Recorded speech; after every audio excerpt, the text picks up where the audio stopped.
Hey everyone, and welcome back. Hope you're having a fantastic day so far. So we have a new projection of when we must raise the debt ceiling to continue paying off our debts and not risk a default. We're going to be going over this new prediction, which actually isn't too far off of Janet Yellen, the Treasury Secretary's prediction that we had earlier on this week on Monday. Plus, we have a new secret plan released by the Democratic Party to raise the debt ceiling, which again is very important to do so because if not, it could put at risk the timely payments of Social Security. Now, before I dive into the main content of today's video, if you wouldn't mind helping out real quickly by just giving this video a like, that just helps out with the good old YouTube algorithm, and also consider subscribing to my channel if you have not already. Okay, so again, earlier on this week on Monday, of course, we did have the Treasury Secretary and Janet Yellen say that we must raise the debt ceiling by June 1st. This was a date much earlier than expected. Most lawmakers expected sometime later on this summer, maybe July 1st, maybe August, perhaps even September. But I think the Treasury Secretary really shocked everyone, including us, when she came out and said, no, this is actually a month away on June 1st. If we are not able to raise the debt ceiling by the 1st of June, that's next month, then we will no longer be able to pay all of our bills. We will no longer be able to use these extraordinary measures. So, of course, with her coming out with this earlier than expected deadline, we had a lot of Republican lawmakers not really exactly believe her. They thought maybe this was some sort of political move on her part to force Republicans to the table to quickly make a deal with the Democrats that wouldn't be so favorable for them. So they didn't necessarily believe her. Now, there was actually a new prediction out by sort of a third party. This might actually make Republicans believe her because this is from Mark Zandi. He's a chief economist at Moody's. So according to the Daily Signal, economists estimates exact date U.S. will run out of cash amid debt ceiling debate. So the U.S. will run out of cash to pay all the government's bills on time on June 8th, according to Mark Zandi, chief economist at Moody's Analytics. He said, quote, first, by my calculation, the X date, the day in which the Treasury will run out of cash to pay all the government's bills on time, will be June the 8th, Zandi said in remarks before the Senate Budget Committee during a hearing titled, quote, the Default on America Act, Blackmail, Brinkmanship, and Billionaire Backroom Deals. The economist hedged, however, noting that the date is very uncertain because it depends on very uncertain tax receipts, but it's very clear that the April tax revenues came in very weakly, about a third of what we took in last year, but don't quite know what the revenue numbers are going to look like in coming days. But my best calculation, June 8th, will be the day when the Treasury can't pay its bills. So there you have it, June 8th from him, June 1st from the Treasury Secretary. Even if they're both wrong by even like a week, June 15th really isn't too far away. And with that said, I mean, if we have a deadline of June 1st to raise the debt ceiling, to make sure that Social Security payments go out on time, to make sure that we don't have a plunge in the stock market, where if you have a 401k throughout your working career, if that were to risk plunging by, let's say, like 20%, that could be a lot of loss. We could have job losses, like 2 million job losses have been projected if we're not able to raise the debt ceiling. Very serious consequences to the U.S. economy if Republicans and Democrats cannot work together as a team to raise the debt ceiling to not put us at all this risk.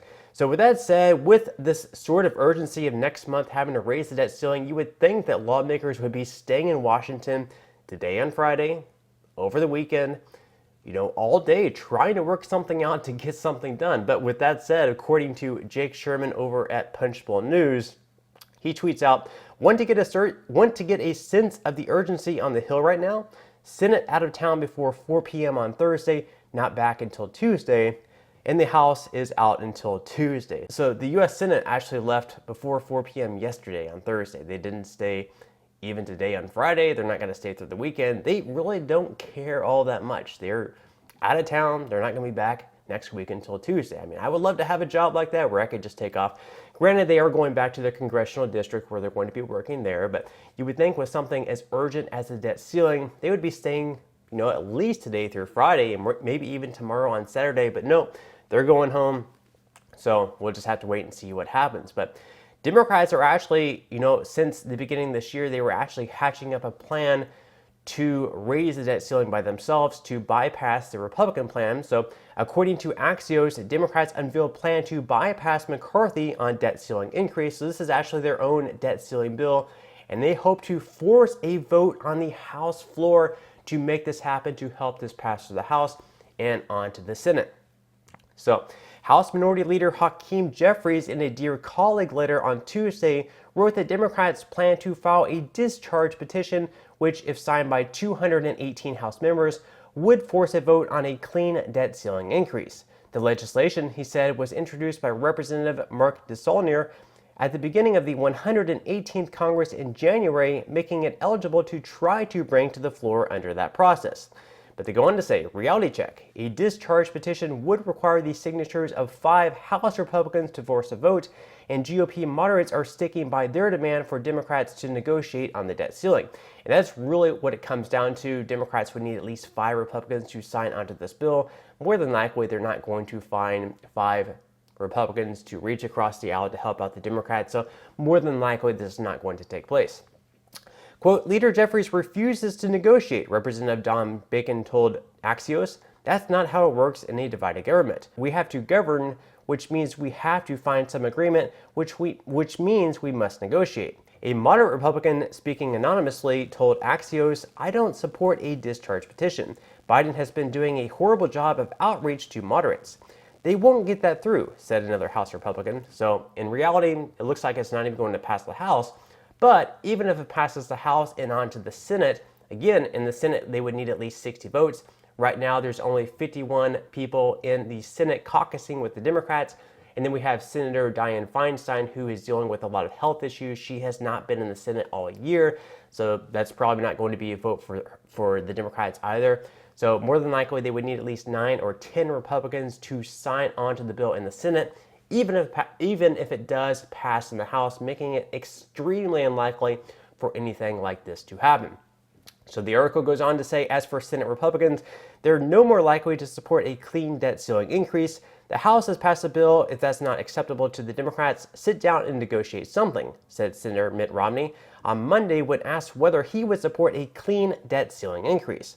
He said, quote, I'm supporting the House provision. So it looks like Romney and other so-called moderate Republicans in the Senate would also not sign on to this bill either, so it's probably not going to happen. Now, as far as important events coming up, next week on May 9th, there is going to be that very important meeting between President Biden and the 4 congressional leaders. So we're going to have the Democratic leaders in Hakeem Jeffries in the House, the Senate Majority Leader in Chuck Schumer. Then we're going to have the Republican leaders in we have the House Speaker Kevin McCarthy, and then we have the Senate Minority Leader in Mitch McConnell.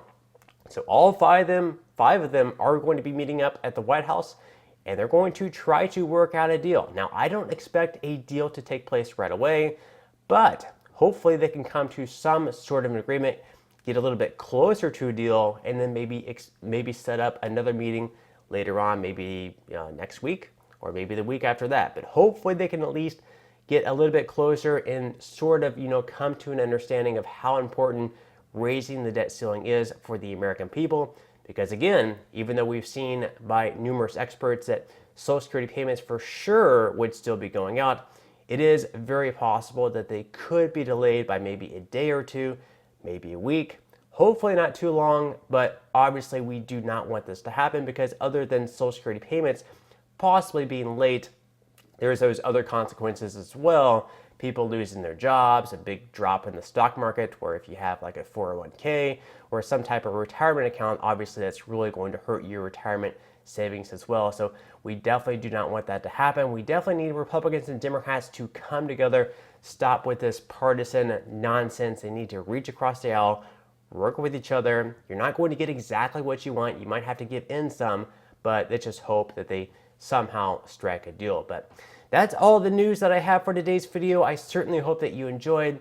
If you did, again, I would greatly appreciate if you could give this video a like. Consider subscribing to my channel if you have not already, and I will see you in the next video.